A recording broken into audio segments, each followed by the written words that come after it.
الحمد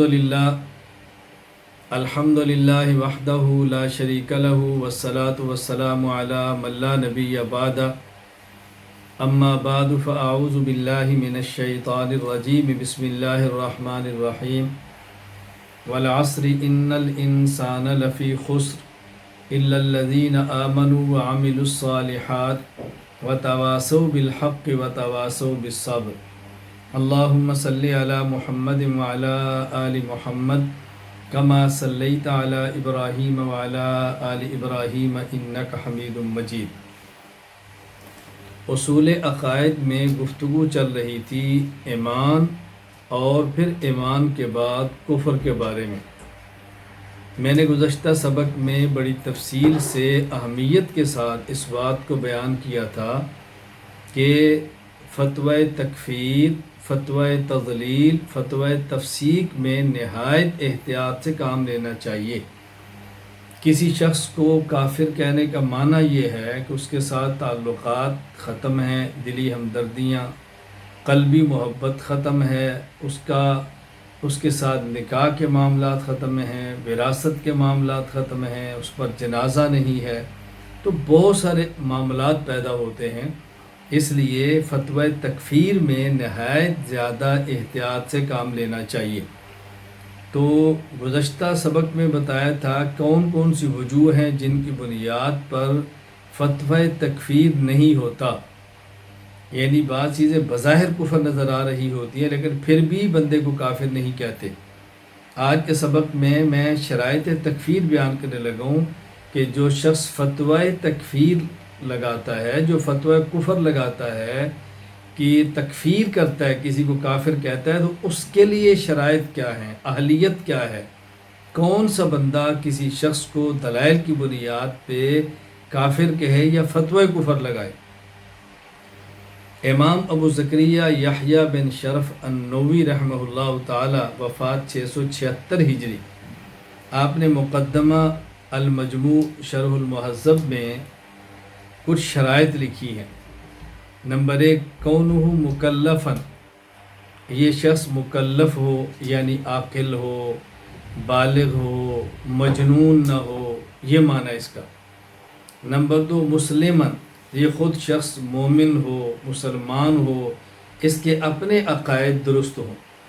نمبر 3، ثقۃً، یہ شخص ثقہ ہو۔ نمبر 4، مأموناً، اس پر اعتماد کیا جاتا ہو، یہ شخص امن والا ہو، اس پر اعتماد ہو، اس کی زبان ٹھیک ہو۔ نمبر 5، منتزہاً عن اسباب الفسق و خوارم المروۃ، اسباب فسق اور خلاف مروت امور سے بچنے والا ہو، یعنی یہ شخص فاسق بھی نہ ہو کہ کبائر کا ارتکاب کرے یا صغائر پر اصرار کرے، یہ خود فاسق نہ ہو، اور فاسق ہونے کے ساتھ یہ خلاف مروت امور بھی نہ کرتا ہو، وہ کام نہ کرتا ہو جو علماء کی شان کے لائق نہیں، یعنی بعض کام بذات خود جائز بھی ہوتے ہیں لیکن اہل علم کی شان کے مناسب نہیں ہوتے کہ اہل علم یہ کام کریں، یہ شخص ایسا بھی نہ ہو۔ نمبر 6، فقیہ النفس، یہ شخص فقیہ نفس ہو۔ فقیہ نفس کا معنی اپنے نفس پر اس کا کنٹرول بھی ہو، نفسانی خواہشات کو سمجھتا ہو، نفس کے ہیر پھیر کو جانتا ہو، کہیں ایسا نہ ہو ذاتیات کی بنیاد پہ فتوی کفر لگا رہا ہو، کسی غرض کی وجہ سے کفر کا فتویٰ لگا رہا ہو، کسی شخص کی مخالفت میں اپنے جذبات سے مغلوب ہو کر کسی کو کافر کہہ رہا ہو، کسی اعلی کار بن کے کافر کہہ رہا ہو، ایسا نہ ہو۔ فقیہ نفس، یہ شخص فقیہ نفس ہو، نفس کی شرارتوں سے اچھی طرح واقف ہو۔ جس طرح امام حنیفہ رحمہ اللہ فقہ کی تعریف فرماتے ہیں نا، معرفت النفس ما لہا وما علیہا، نفس کے لیے کون سی چیزیں مفید اور کون سی مضر ہیں اس کو اچھی طرح جانتا ہو۔ نمبر 7، سلیم الذہن، یہ شخص ذکی ہو، فطین ہو، طا سے، فطانت والا، ذہانت والا، سلیم الفطرت، سلیم الذہن ہو، اس شخص کا رخ ٹھیک ہو، مزاج ٹھیک ہو۔ نمبر 8 رسین الفکر، صاد سے، پختہ رائے والا ہو، جذباتی نہ ہو، دیکھا دیکھی باتیں نہ کرتا ہو، علمی مزاج ہو، پختہ رائے ہو، جو بات کہے دلیل کی بنیاد پر کہے، بات کو سمجھتا ہو۔ نمبر 9 صحیح التصرف والاستنباط، یہ شخص دلائل کی تہ میں چھپے مسائل نکالنے کا ملکہ رکھتا ہو، صرف ناقل نہ ہو، کہیں دیکھا اور بات کو نقل کر دیا، اس کے اندر قوت استنباط ہو، بات کی تہ تک جا سکتا ہو، خام خواہ یہ شخص فتویٰ نہ لگائے۔ نمبر 10 متیقظاً، یہ شخص بیدار مغز ہو، بیدار مغز ہو، یعنی اس کا ذہن، حافظہ، دماغ درست ہو، چوک و چبند ہو۔ یہ حضرت نے 10 اس کی شرائط بیان فرمائی۔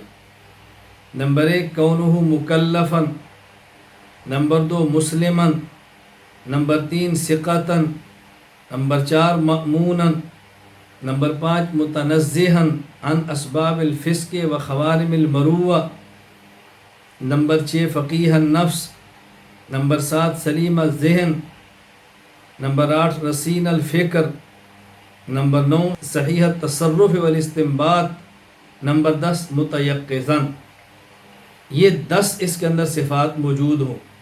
جب یہ 10 صفات موجود ہوں تو پھر مفتی سواء فیہن الحر والعبد والمرأة والأعمى والأخرس، یہ خواہ آزاد ہو، خواہ یہ مفتی غلام ہو، خواہ یہ مفتی مرد ہو، خواہ یہ مفتی عورت ہو، خواہ یہ نبینہ ہو، خواہ یہ گونگا ہو۔ لیکن گونگا کیسا؟ اذا کتبہ، لکھ کر بات فتویٰ دے، یا او فہمت اشارت ہو، یہ اشارے سے بات کرے لیکن اشارہ ایسا کہ اس کا سمجھا جائے، یعنی اشارے کی زبان سمجھتا ہو، فرضی اشارے نہ کرتا ہو۔ تو یہ شرائط ہے اس شخص کے لیے جس نے فتویٰ کفر دینا ہے۔ آگے اضافی بات سمجھیں جو میں بطور خاص عرض کیا کرتا ہوں، یہ فتویٰ کفر لگانے والا مفتی عرف کو جانتا ہو، یعنی صرف دلائل سے واقف نہ ہوں، عرف، معاشرہ، ماحول، سوسائٹی کو جانتا ہو، کیونکہ بسا اوقات بعض جملے بظاہر شریعت میں بہت خطرناک شمار ہوتے ہیں، لیکن وہی جملے اور الفاظ کسی سوسائٹی میں خطرناک شمار نہیں ہوتے۔ مثال کے طور پہ امام نظام الدین ابراہیم بن اسحاق الشاشی رحمہ اللہ تعالی، وفات 325 ہجری، اصول الشاشی میں تحریر فرماتے ہیں لو ان قوما یعدون التعفیف کرامتا لا یحرم علیہم تعفیف الابوین، قرآن کریم نے فرمایا لا تقل لہما افن، والدین کو اف بھی نہ کہو، اف کہنا والدین کو حرام ہے، لیکن اگر کسی قوم میں یہی لفظ اف بے ادبی کے طور پر نہیں، عزت کے طور پر بولا جاتا ہو تو وہاں اف کہنا حرام نہیں ہوگا۔ تو لفظ ایک ہے، لیکن یہ دیکھنا ہے کہ اس لفظ کا سوسائٹی میں مفہوم کیا ہے۔ میں ایک اس سے زیادہ واضح مثال دیتا ہوں بات سمجھانے کے لیے۔ ہمارا اہل السنت والجماعت احناف دیوبند کا عقیدہ ہے انبیاء علیہم السلام معصوم ہیں چھوٹے گناہ اور بڑے گناہ سے۔ امام اعظم ابو حنیفہ نعمان بن ثابت رحمہ اللہ تعالی، وفات 150 ہجری، الفقہ الاکبر میں فرماتے ہیں والانبیاء علیہم السلام کلہم منزہون عن الصغائر والکبائر والکفر والقبائح، انبیاء علیہ السلام معصوم ہیں۔ اب دیکھنا یہ ہے کہ شریعت کہتی ہے نبی معصوم ہے، اسی طرح ہمارے عقیدہ کے مطابق ملائکہ بھی معصوم ہیں۔ امام فخر الدین محمد بن عمر الرازی رحمہ اللہ تعالی، وفات 604 ہجری، تفسیر الکبیر للرازی فَأَزَلَّهُمَا الشَّيْطَانُ عَنْهَا فَأَخْرَجَهُمَا کے تحت لکھتے ہیں ملائکہ معصوم ہے، دلیل لِأَنَّهُ تَعَالَى وَصَفَ الْمَلَائِكَةَ بِتَرْكِ الذَّنْبِ فَقَالَ لَا يَعْصُونَ اللَّهَ مَا أَمَرَهُمْ وَيَفْعَلُونَ مَا يُؤْمَرُونَ، ملائکہ معصوم ہیں۔ اب دیکھیں اہل سنت والجماعت احناف دیوبند کا عقیدہ مخلوقات میں سے معصوم صرف انبیاء ہیں اور ملائکہ ہیں، کوئی اور معصوم نہیں۔ لیکن ہمارے عرف، سوسائٹی اور معاشرے میں بچوں کو معصوم کہتے ہیں، بھئی یہ معصوم ہے، آپ نے کیوں اس کو مار دیا؟ اب اس کا معنی یہ نہیں کہ نبی بھی معصوم، فرشتے بھی معصوم اور بچے بھی معصوم۔ یہاں بچے کے معصوم ہونے کا معنی یہ ہے کہ یہ بچہ بھولا ہے، بھولا بالا ہے، سادہ ہے، نہ سمجھ ہے۔ ہمارے یہاں معصوم کہتے ہیں، بعض مثلا پشتوں میں معشومان کہتے ہیں بچوں، معشومان۔ تو میں یہ بات کرنا چاہ رہا ہوں کہ پیغمبر اور ملائکہ کے لیے معصوم کا معنی الگ ہے، اور یہاں چھوٹے بچوں کو معصوم کہنا اس کا معنی الگ ہے۔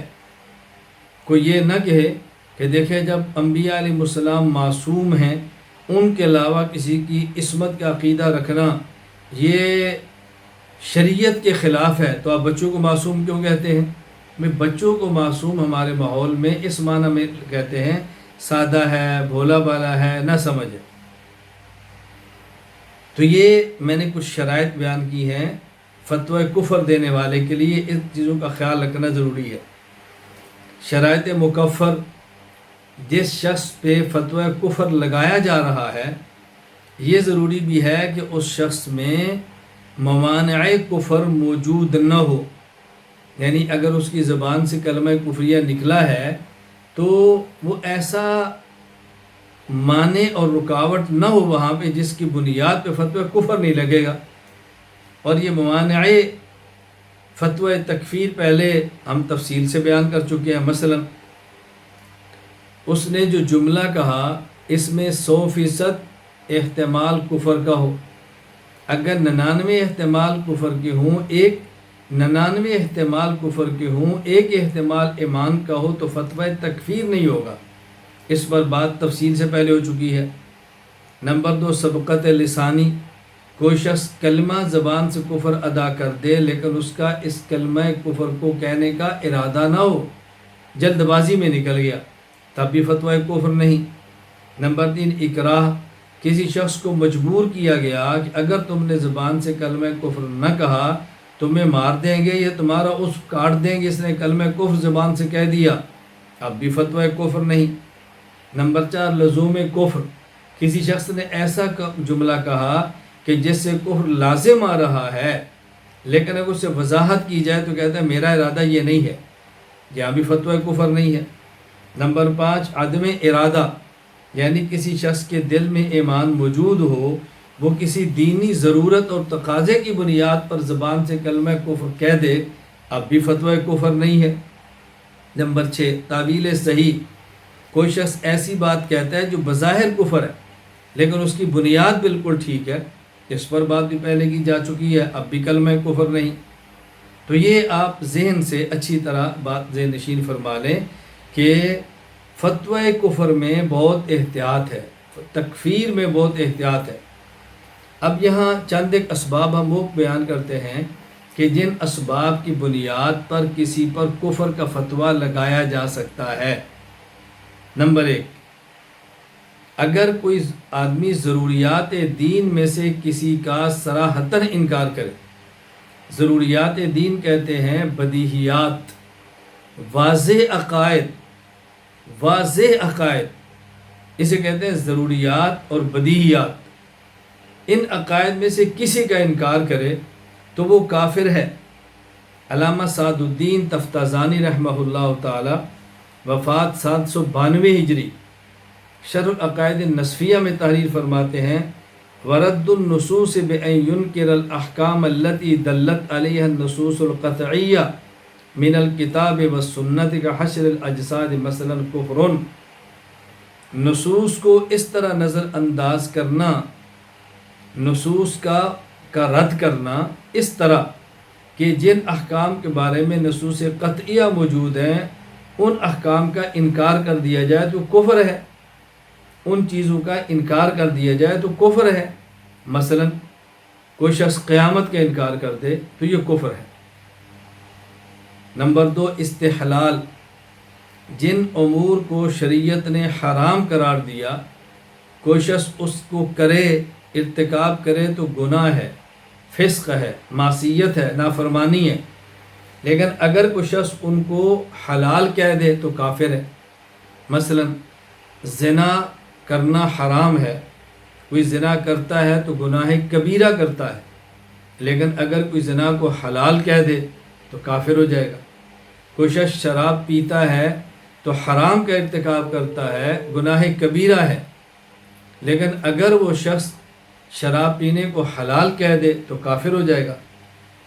علامہ سعد الدین تفتازانی رحمہ اللہ تعالی وفات 792 ہجری، شرح العقائد النصفیہ میں تحریر فرماتے ہیں والاستحلال کفر لما فیہ من التکذیب المنافی للتصدیق، گناہ کو حلال سمجھنا کفر ہے کیونکہ یہ تصدیق کے منافی ہے۔ تصدیق کا معنی ایمان کا کہتے ہیں التصدیق بجمیع ما جاء بہ النبی صلی اللہ علیہ وسلم، جو چیزیں پیغمبر پاک لے کر آئے ان کو جوں کا تو ماننا، یہ نہیں مانتا تو یہ تصدیق کے منافی ہے اور تکذیب کی نشانی گویا جھٹلا رہا ہے، یہ کفر ہے۔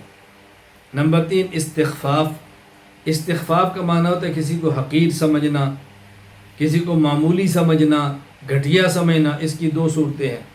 نمبر 1، جو شریعت میں قابل احترام، واجب الاحترام، لازم الاحترام ہیں ان کو حقارت کی نگاہ سے دیکھنا، ان کی توہین کرنا، تذلیل کرنا، یہ کفر ہے۔ علامہ سعد الدین تفتازانی رحمہ اللہ وفات 792 ہجری، شرح العقائد النصفیہ میں فرماتے ہیں نعم اذا کان بطریق الاستحلال والاستخفاف کان کفرا لکونہ علامت للتکذیب، یہ کفر ہے کیونکہ گویا شخص جھٹلا رہا ہے، پیغمبر پاک کی توہین کرے کفر ہے، قرآن کریم کی توہین کرے کفر ہے، احادیث متواترہ کی توہین کرے کفر ہے، علم نبوت کی توہین کرے کفر ہے، یہ کفر ہے۔ تو یہ بات اچھی طرح سمجھ لیں، یہ استخفاف، جن چیزوں کو شریعت نے قابل احترام کہا یہ ان کو حقیر سمجھتا ہے تو کافر ہے۔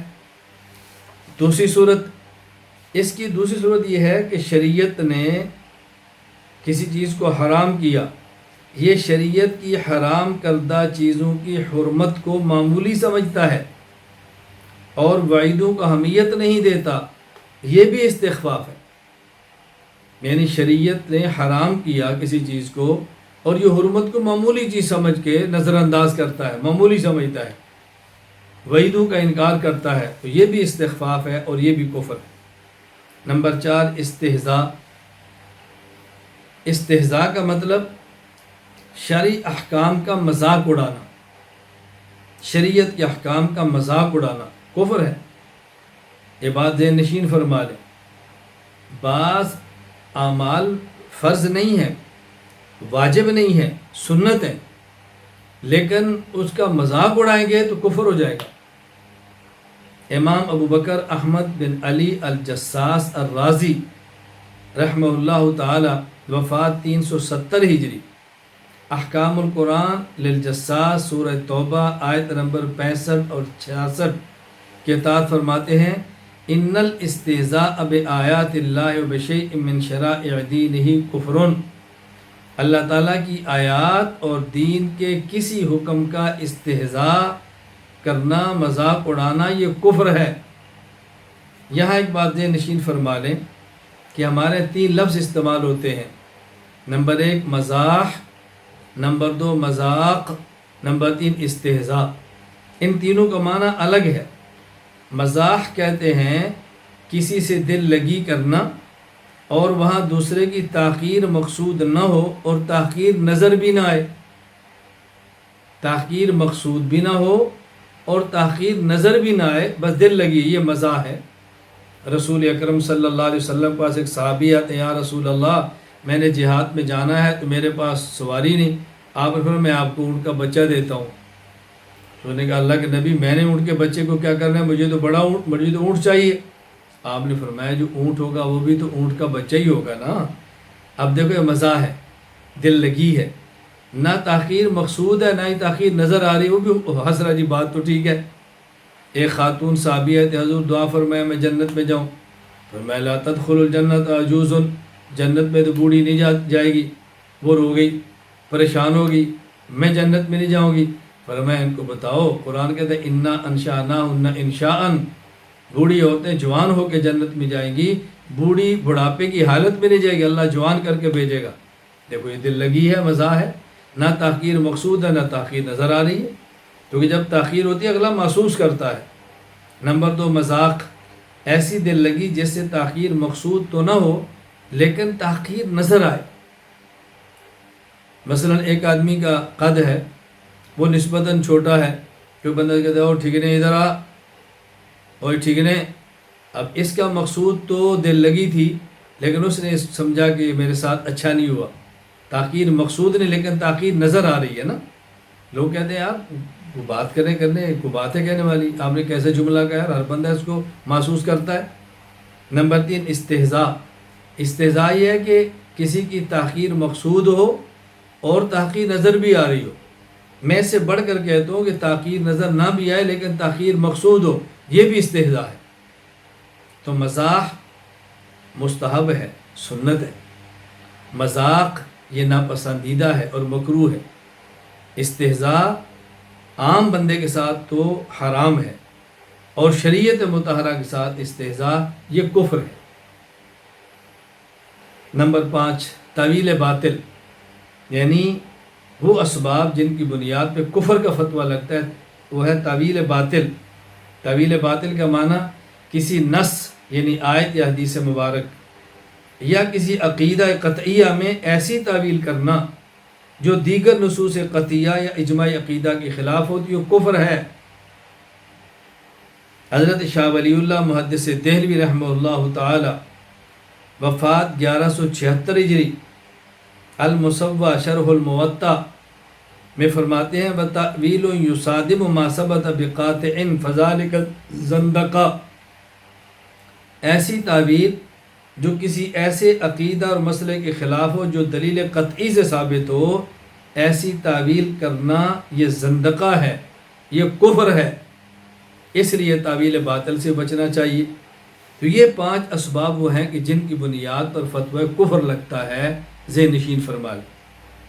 یہاں چونکہ تعویل کی بات آئی ہے اور مجتہدین تعویل فرماتے ہیں, عقائد میں تعویل کا باب بہت اہم ہے, بلکہ یوں کہیں کہ حناف پر تعویل کا الزام بھی لگتا ہے.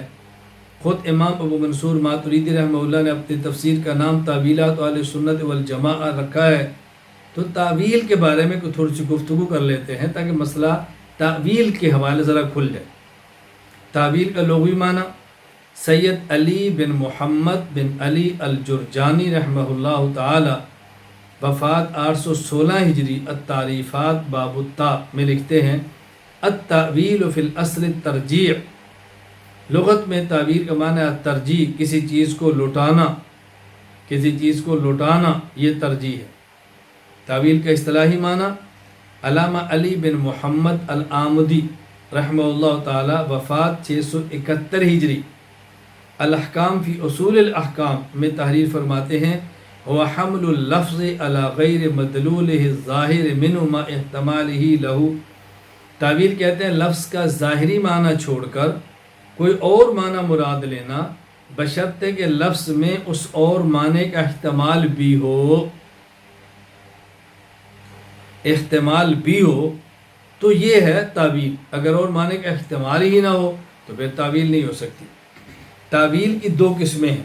نمبر 1 کسی نص کا ایسا معنی مراد لینا جو نصوص اور اجماع امت کے خلاف بھی نہ ہو اور نص میں اس معنی کا احتمال بھی ہو, یہ تعویل جائز اور مقبول ہے. اچھی طرح سمجھ لیں, کسی نص کا ایسا معنی مراد لینا جو دیگر نصوص اور اجماع امت کے خلاف بھی نہ ہو اور نص میں اس معنی کے احتمال کی گنجائش بھی ہو, یہ تعویل جائز ہے اور مقبول ہے۔ علامہ علی بن محمد العامدی رحمہ اللہ وفات 631 ہجری الاحکام فی اصول الاحکام میں فرماتے ہیں اما التعویل المقبول الصحیح فهو حمل اللفظ على غیر مدلوله الظاہر منه ما احتماله له بدلیل یعضده۔ جائز اور مقبول تعویل وہ ہے جس میں لفظ کا ظاہری معنی چھوڑ کر دوسرا ایسا معنی مراد لیا جائے جس معنی کا لفظ احتمال بھی رکھتا ہو اور اس معنی کی تائید میں کوئی دلیل بھی موجود ہو۔ سید علی بن محمد بن علی جرجانی رحمہ اللہ وفات 816 ہجری جائز تعویل کی تعریف کرتے ہیں۔ التعریفات باب التا میں فرماتے ہیں صرف اللفظ عن معناه ظاہر الى معنی يحتمله اذا كان المحتمل الذي يراه موافقا للکتاب والسنہ۔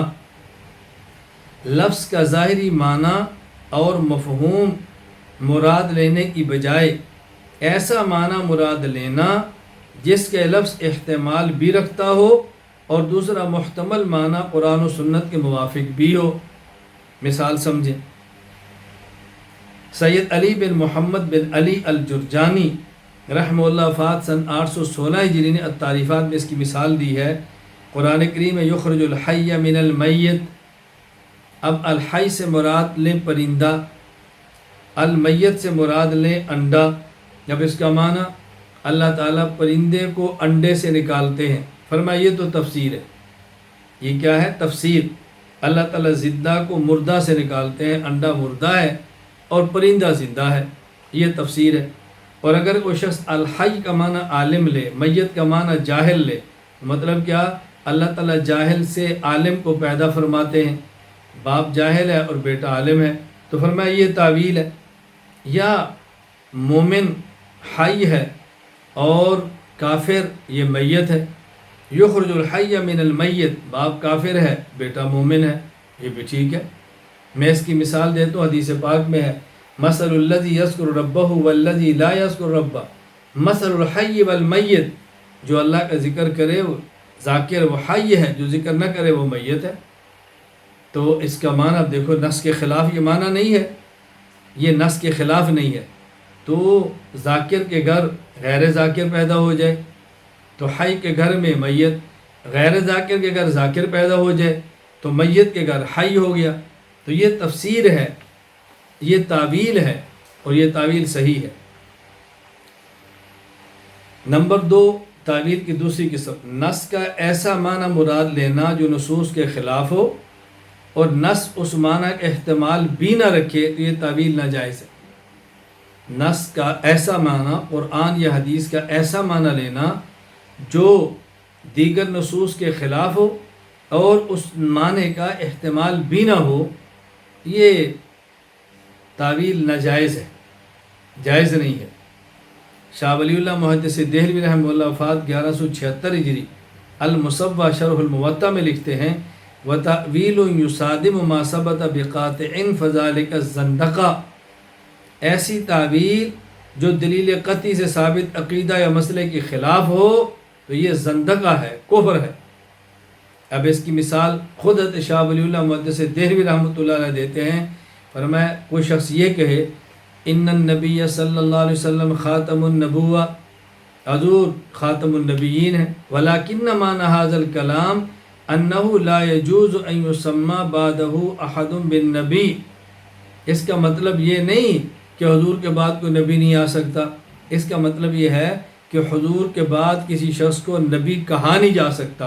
فرمایا طویل باطل ہے، یعنی وہ ختم نبوت کا معنی کیا کر رہا ہے کہ حضور کے بعد نبی آ تو سکتا ہے لیکن اس کے لیے نبی کا لفظ استعمال نہیں کریں گے، تو یہ بالکل غلط بات ہے، یہ طویل باطل ہے۔ یہاں ذرا ایک بات سمجھ لیں، شرائط تعویل، یعنی کب تعویل کر سکتے ہیں، کب تعویل نہیں کر سکتے، تعویل کن کن صورتوں میں اور کہاں کہاں پہ ہو سکتی ہے، ذرا اس کو ذہن نشین فرما لیں۔ نمبر 1، تعویل وہاں کریں گے جہاں اصلی اور لغوی معنی مراد لینا متعذر ہو، یعنی لغوی معنی مراد لینا مشکل ہو وہاں ناممکن ہو وہاں تعویل کریں گے، اور تعویل کے بغیر جہاں چارہ نہیں ہوگا وہاں تعویل کریں گے۔ مثلا قرآن کریم میں اللہ تعالیٰ کی ذات کے لیے وہ الفاظ استعمال ہوئے ہیں جو مخلوق کے لیے بطور عضو کے استعمال ہوتے ہیں۔ مثلا ید اللہ فوق ایدیہم، ید کا لفظ، وَاصْنَعِ الْفُلْكَ بِأَعْيُنِنَا، عین کا لفظ، یوم یکشف عن ساق، ساق کا لفظ، کل من علیہا فان ویبقى وجہ ربک، وجہ کا لفظ، انک تعلم ما فی نفسی۔ اب دیکھو یہ ایسے الفاظ جو مخلوق میں بطور عضو کے استعمال ہوتے ہیں، یہ خالق کے لیے استعمال ہوئے ہیں۔ اب اس کا معنی اگر ظاہری لیں تو ذات و جسم کے ہوتے ہیں، اللہ تعالیٰ جسم سے پاک ہے۔ اب ظاہری اور لغوی معنی تو لے نہیں سکتے، یا تو ان کو متشابہ سمجھیں اور معنی اللہ کے حوالے کر دیں، اور یا ان میں تعویل کریں اور تعویل میں ایسا معنی مراد لیں کہ جو دوسری اللہ تعالیٰ کی صفات کے خلاف نہ ہو تو اس کی گنجائش موجود ہے۔ مثلا یدن کا معنی قدرت کر لیں، عین کا معنی حفاظت کر لیں، وجہ کا معنی ذات کر لیں۔ امام کمال الدین محمد بن عبد الواحد بن عبد الحمید المعروف امام ابن حمام رحمہ اللہ تعالی، وفات 861 ہجری، المسایرہ مع المسامرہ لابن الحمام الاصل الثامن میں فرماتے ہیں، ھذا التأویل لهذه الالفاظ لما ذکرنا من صرف فهم العامة عن الجسمیہ وهو يمكن ان يراد ولا يجزم بارادته، کہ یہ جو ہم نے ید کا معنی قدرت کیا ہے، ان الفاظ میں تعویل کی ہے، یہ عوام الناس کو مجسمہ کے فتنہ سے بچانے کے لیے۔ مجسمہ جو اللہ کے لیے جسم کے قائل ہیں وہ کہتے ہیں کہ ید کا معنی ہاتھ ہے اور ہاتھ جسم کا ہوتا ہے، لہٰذا اللہ کے لیے جسم ہے۔ ان کے فتنے سے لوگ بچانے کے لیے ہم نے کہا یدن کا معنی قدرت ہے۔ فرمایا لیکن وَيُمْكِنُ أَن يُرَادَ وَلَا يُجْزَمْ، یہ معنی درجہ ظن میں ہے، گمان میں ہے، درجہ یقین میں نہیں ہے۔ باقی انشاءاللہ جب صفات پر بات کریں گے تفصیلی بات پہ وہاں پہ کروں گا انشاءاللہ العزیز۔ نمبر 2، ظاہری معنی چھوڑ کر تعویل کریں۔ کیوں؟ اس لیے کہ ظاہری معنی کے خلاف یقینی دلیل موجود ہو۔ ظاہری معنی نہیں لے سکتے، اس کے خلاف قطعی اور یقینی دلیل موجود ہے۔ مولانا عبدالعزیز فرہاروی رحمہ اللہ تعالی، وفات سن 1239 ہجری، النبرات شرح شرح العقائد میں فرماتے ہیں، قولہ تحمل علی ظواہرها ای علی المعانی الظاہرہ بحسب الوضع اللغوی الشائع المشہور فی اہل الاسلام، قولہ ما لم یصرف عنها دلیل قطعی من برہان عقلی او اجماع او نص قاطع۔ نصوص کو ان کے ظاہری معنی پر محمول کیا جائے، اور ظاہری معنی سے مراد وہ معنی ہے جو اہل اسلام میں مشہور ہے۔ ہاں جب ظاہری معنی کے خلاف دلیل قطعی یعنی عقلی قطعی دلیل یا اجماع یا نص موجود ہو تو ظاہری معنی ترک کر دیا جائے۔ یعنی ظاہری معنی چھوڑنے کی دلیل بنیاد نمبر 1 عقلی اور قطعی دلیل، نمبر 2 اجماع، نمبر 3 نص قطعی۔ اب ظاہری معنی چھوڑ کر کوئی اور معنی لیں گے۔ پہلے کی مثال سمجھیں، قرآن کریم میں الرحمن علی العرش استوى، سورہ طٰہٰ آیت نمبر 5۔ اب ظاہری معنی کیا ہے؟ اللہ تعالی حقیقتاً عرش پر ہیں، ظاہری معنی، لیکن ظاہری معنی یا مراد نہیں ہے۔ کیوں نہیں؟ اس لیے کہ اس کے خلاف ایک عقلی دلیل موجود ہے۔ دلائل اور بھی ہیں، نقلی بھی ہیں۔ میں استواء العرش اور عینیت اور معیت ذاتیہ کے مسئلے پر تفصیل سے بات کروں گا انشاءاللہ العزیز۔ فی الحال میں سمجھا رہا ہوں کہ اس کے خلاف عقلی دلیل کیا ہے۔ اگر اللہ تعالیٰ کو عرش پر حقیقتاً مانے تو اللہ تعالیٰ کے لیے جسم لازم آئے گا، کیونکہ حقیقی وجود کے ساتھ کسی چیز پر ہونا یہ خاصیت جسم کی ہے، اور اگر جسم مانیں گے تو جسم مرکب ہوتا ہے اور مرکب حادث ہے، جبکہ اللہ تعالیٰ کی ذات قدیم ہے، اس لیے اس کا ظاہری اور حقیقی معنی مراد نہیں لے سکتے۔ امیر المومنین فی الحدیث امام ابو عبداللہ محمد بن اسماعیل البخاری رحمہ اللہ تعالی، وفات 256 ہجری، صحیح بخاری کتاب التوحید باب وکان عرش علی الماء، یہاں فرماتے ہیں وقال مجاہد استوا ای علی العرش، استوا علی العرش، امام مجاہد فرماتے ہیں استوا علی العرش کا معنی علی العرش، اللہ عرش پر غالب ہے۔ نمبر 2، یعنی ظاہری معنی کے خلاف اجماع ہو، ظاہری معنی مراد لے تو اجماع کی مخالفت ہو، یا ظاہری معنی چھوڑ دے اور تعویل کرے۔ مثال قرآن کریم سورۃ البقرہ آیت نمبر 28، کیف تکفرون باللہ وکنتم امواتا فاحیاکم ثم یمیتکم ثم یحییکم ثم الیہ ترجعون۔ یہاں دیکھیں بظاہر دو موتیں ہیں، ایک موت یعنی انسان دنیا میں نہیں آیا تو اس پر جو عدم تھا اس کو موت کہا، پھر یہ دنیا میں اس کو حیات ملی اور اس پر ظاہری موت آئی تو دو موتیں ہو گئی۔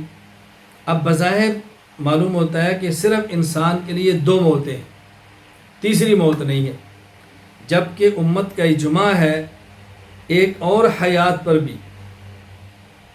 بظاہر دو موتیں ثابت ہوئیں، ایک موت دنیا میں آنے سے پہلے، دوسری دنیوی زندگی مکمل ہونے کے بعد۔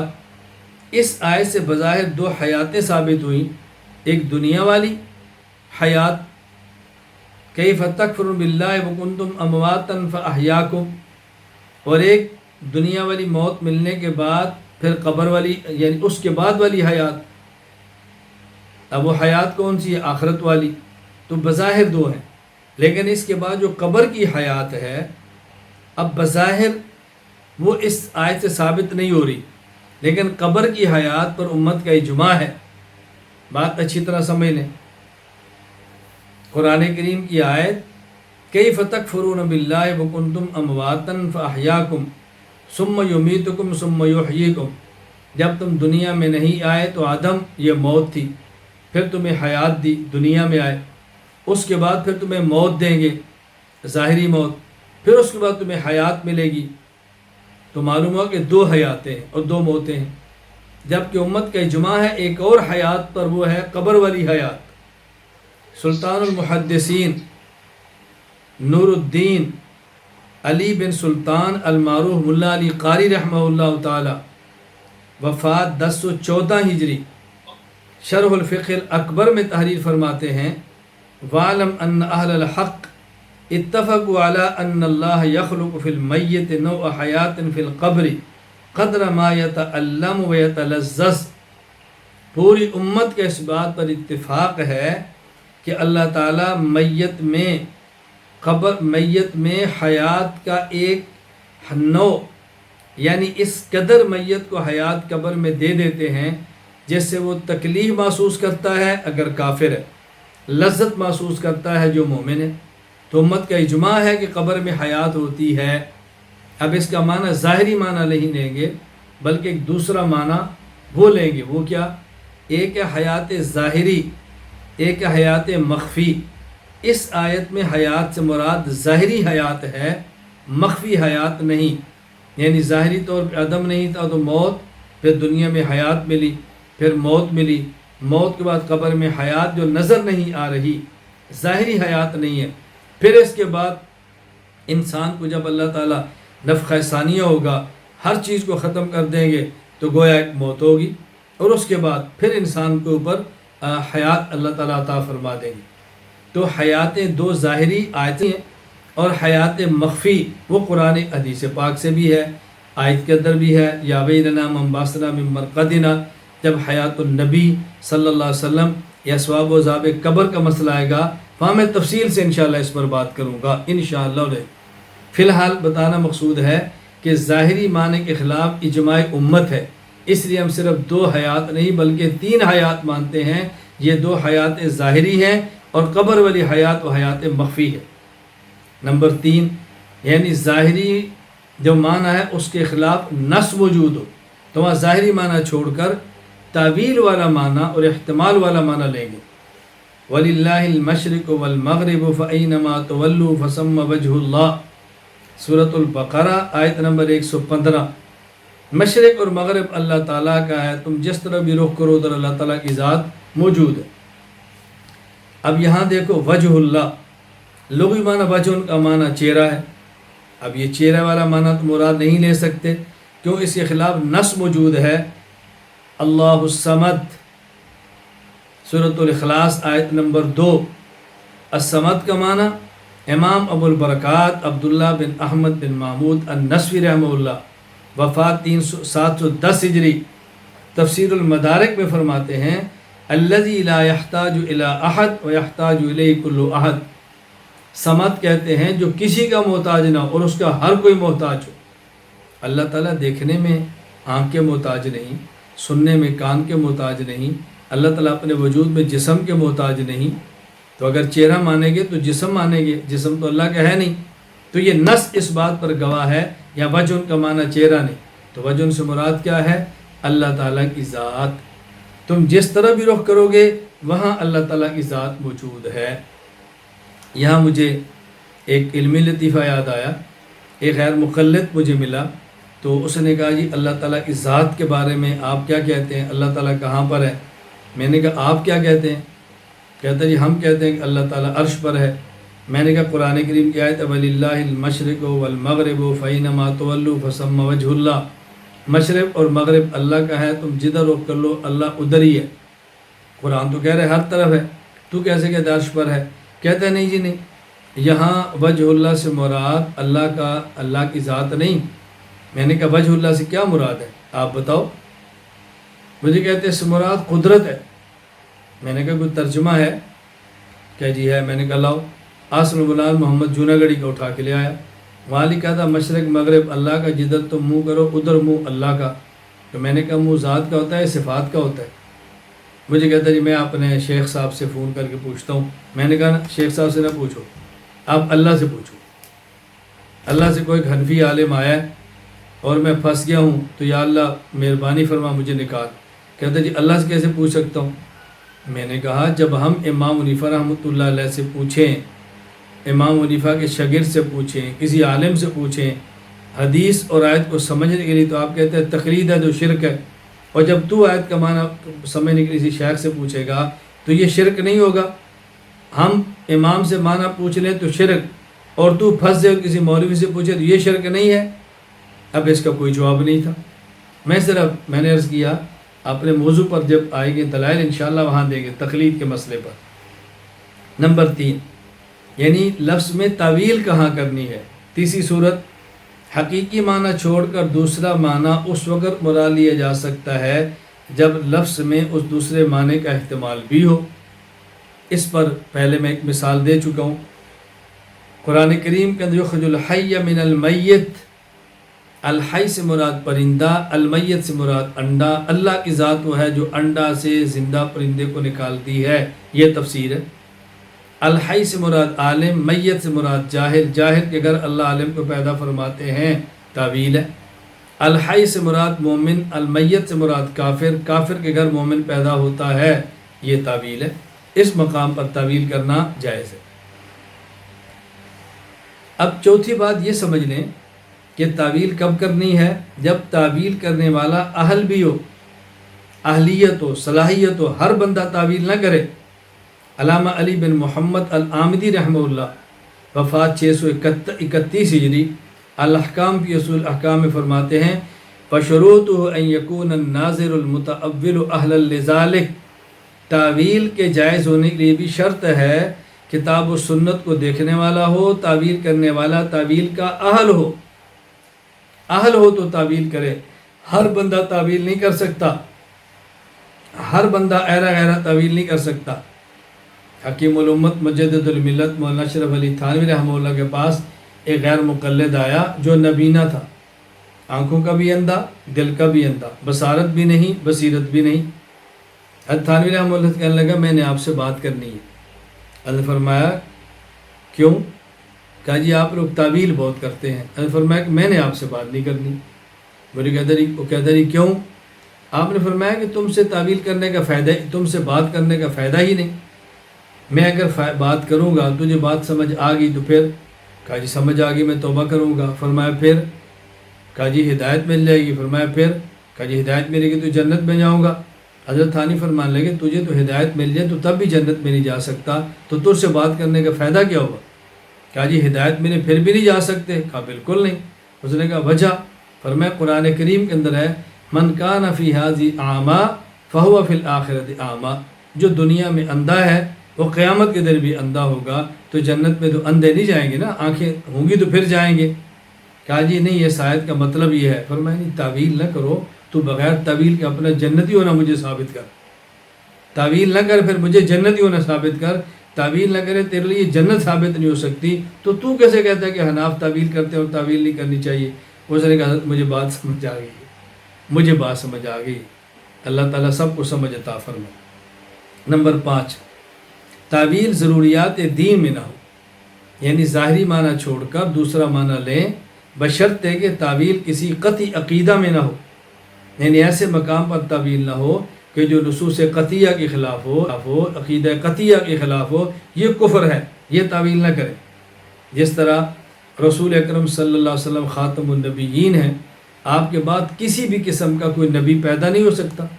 اب مرزا غلام احمد قادیانی دجال اور کذاب اور مرتد اور زندیق شخص، وہ یہ کہتے ہیں جی خاتم النبیین کا معنی یہ ہے کہ رسول اللہ علیہ وسلم کے بعد مستقلاً کوئی نبی پیدا نہیں ہو سکتا، ہاں عبادت کر کے اور آپ کی ذات میں فنا ہو کے نبی بن سکتا ہے، یہ ذلی نبی اور بروزی نبی ہے۔